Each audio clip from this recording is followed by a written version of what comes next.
이준석 개혁신당 대선 후보가 사흘 연속 광주 표심을 공략하며 이재명 더불어민주당 대선 후보를 향한 날선 비판을 이어갔습니다. 특히 이 후보는 최근 논란의 중심에 선 이재명 후보의 호텔 경제학을 집중적으로 파고들며 공세를 펼쳤습니다. 이준석 후보는 20일 광주시의회에서 기자들과 만나 지난 TV 토론회에서 화제가 된 이재명 후보의 호텔 경제학은 경제학적으로 그 근거를 찾을 수 없어 많은 이들이 의아해했는데 어제 일정을 마친 후 충격적인 제보를 받았다며 오스트리아 경제학 관련 블로그에서 소개된 일화가 변형되어 이 후보의 경제 공약으로까지 발전한 것으로 보인다고 주장했습니다. 이 후보는 해당 내용은 애초에 조롱을 목적으로 만들어진 역설적인 밈에 불과하다며 이재명 후보 측이 2014년 누군가의 제안을 듣고 이를 그대로 국민들에게 경제 정책으로 제시하는 상황에 이르렀다고 비판했습니다. 이어 인터넷에서 떠도는 조롱 수준의 이야기를 경제 정책으로 제시한 이재명 후보는 무지함에 대해 책임을 지고 사과해야 한다고 강하게 촉구했습니다.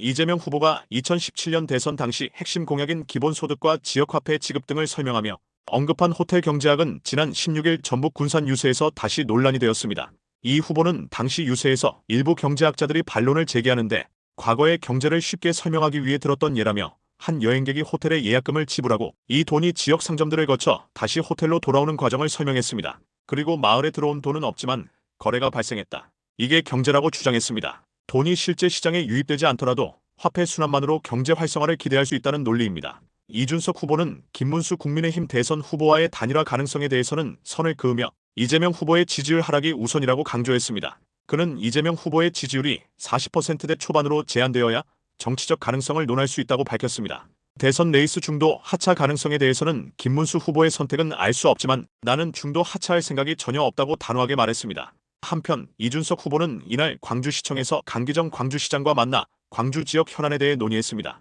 그는 광주가 AI와 모빌리티 산업 분야에서 발전하기를 바라며 적극적으로 지원할 생각이라고 밝혔습니다.